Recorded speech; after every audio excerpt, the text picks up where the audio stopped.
নমস্কার বন্ধুরা, তোমরা সকলে কেমন আছো? আশা করি রাধা মাধবের কৃপায় তোমরা সকলেই ভালো আছো, সুস্থ আছো।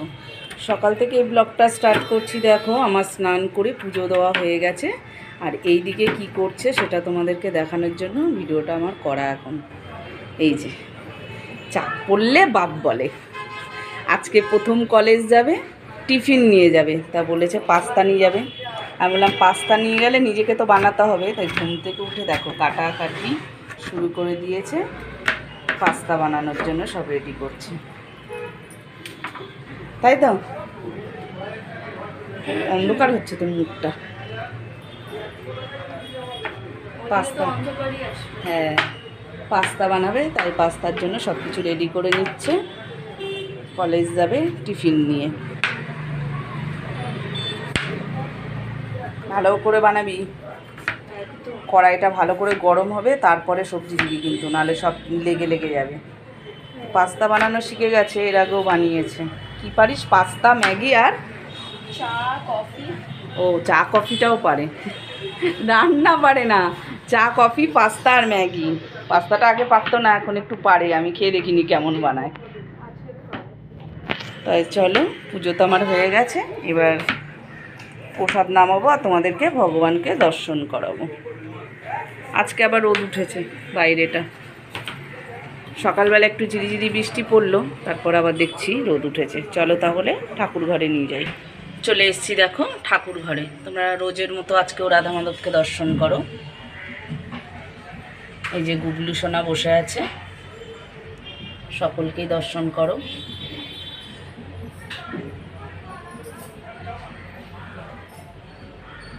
হরে কৃষ্ণ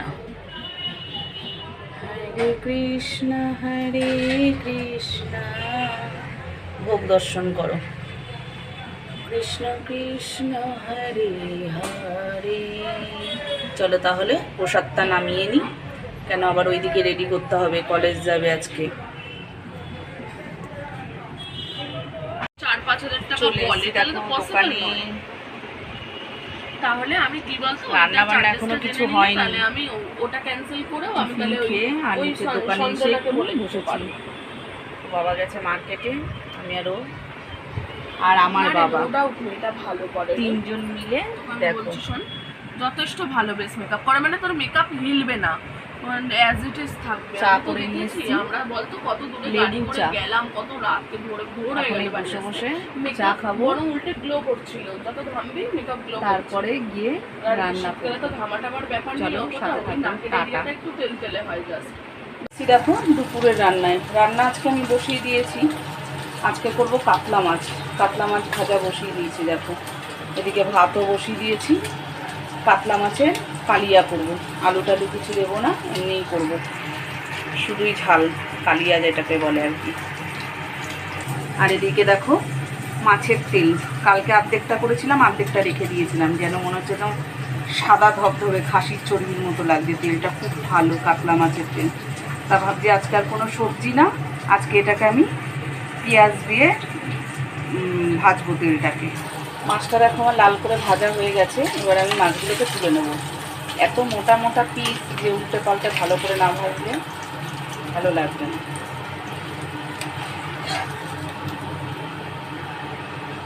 এবার বাকি যেটা আছে সেটাকে আমি ভেজে নেব।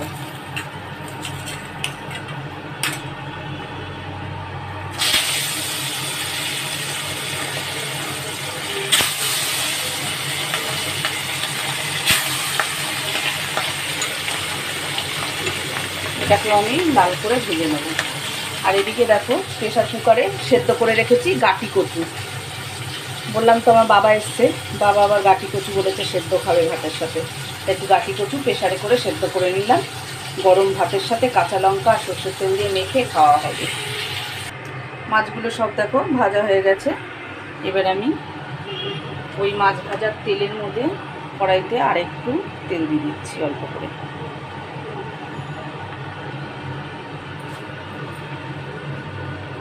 আর দিয়ে দেবো একটু সাদা জিরে ফোড়ন।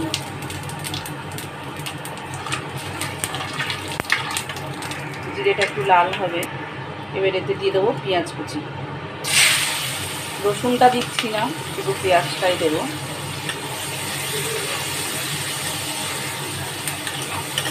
পেঁয়াজটাকে এবার লাল করে ভেজে নেব। পেঁয়াজটা দেখো লাল করে ভাজা হয়ে গেছে, এবার আমি টমেটো কুচি দিয়ে দেবো।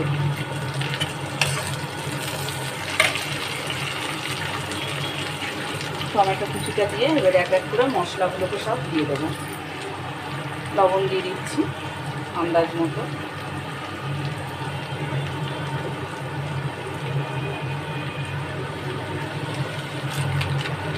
দিয়ে দেবো দেখো হলুদ গুঁড়ো,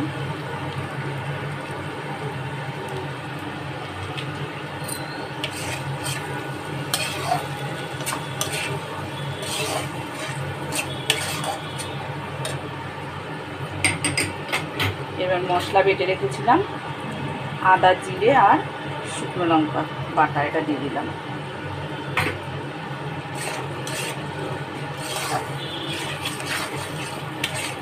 এবার ভালো করে মশলাটাকে আমি কষিয়ে নেব। অল্প করে একটু মশলার বাটিটা দিয়ে একটু জল দিয়ে দেবো দেখো, আর একটুখানি কষিয়ে নেব, দিয়ে তারপরে জলটা দেবো।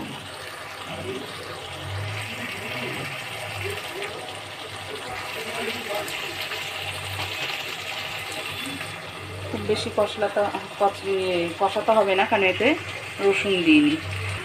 মশলা থেকে দেখো তেল ছেড়ে দিয়েছে, এবার জল দিয়ে দেবো।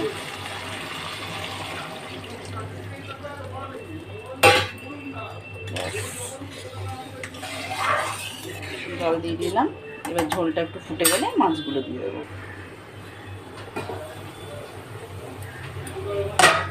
ঝোলটা দেখো ফুটে গেছে, মাছগুলোকে দিয়ে দেবো।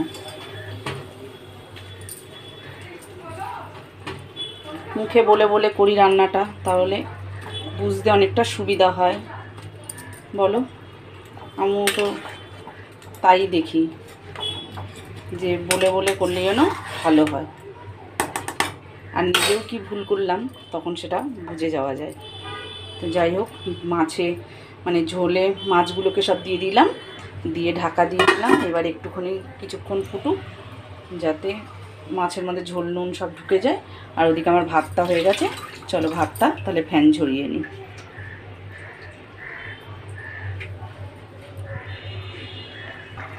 মাছের ঝোল আমার রেডি, দেখো দেখতে কেমন হয়েছে। এবার সব শেষে দিয়ে দেবো ওপর থেকে ধনেপাতা কুচানো। গরম মশলাটা দিচ্ছি না আজকে, ধনেপাতা দিয়েই নামিয়ে নেব। তাহলে আমার মাছের ঝোল রেডি।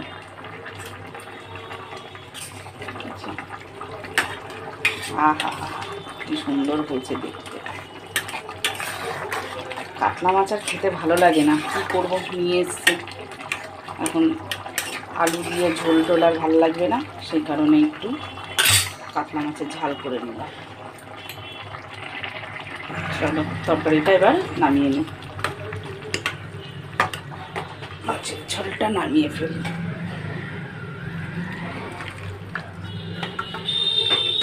ব্যাস রেডি, কাতলা কালিয়া রেডি। কালিয়ার মতন হয়নি, একটু ঝোল রেখেছি, একটু ঝোল ঝোল রেখেছি, তবে দেখতে কিন্তু দারুণ হয়েছে। এবার দেখো বানাবো আমি যে মাছের তেল বলছিলাম বানাবো, সেটা কড়াই গরম হয়ে গেছে, তাতে আমি একটু তেল দিয়ে দিচ্ছি। বেশি দেবো না, অল্প করে দেবো, কারণ এটা তেলই হবে, মাছের তেলটা তেল বেরোবে। মানে মাছের তেল দিলে জানো তো, তেল অল্প দিলেই হয়ে যায়, কেন হচ্ছে তো তেল গলবে। দেখো তেলটা দিয়ে দিলাম কড়াইতে, তেলটা আমার গরম হয়ে গেছে। এবার বেশ খানিকটা কুচানো পেঁয়াজ আর কাঁচা লঙ্কা একটু ফাটিয়ে দিয়ে দিচ্ছি। এটা করতে গেলে অনেকটা পেঁয়াজ লাগবে, কারণ তেলটা শুধু পেঁয়াজ দিয়েই হবে, কোনো সবজি পড়বে না এর মধ্যে। এরকম করে তোমরা কেউ খেয়েছো কিনা জানি না, তবে আমরা খাই। একটু বেশি করে পেঁয়াজ কুচানো দিয়ে তেলটাকে নাড়লে একটু নুন একটু হলুদ দিয়ে খুব সুন্দর লাগে গরম ভাতের সাথে। অল্প করে একটুখানি নুন দিয়ে দেবো, তাহলে কী হবে, পেঁয়াজগুলো মজে যাবে। পেঁয়াজগুলোকে একটু ভাজা ভাজা করে নেব।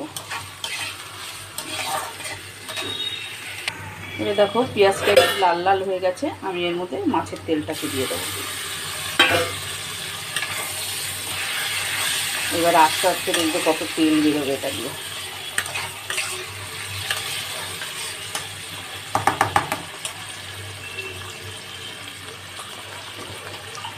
এর মধ্যে এবার একটু হলুদ গুঁড়ো দিয়ে দেবো।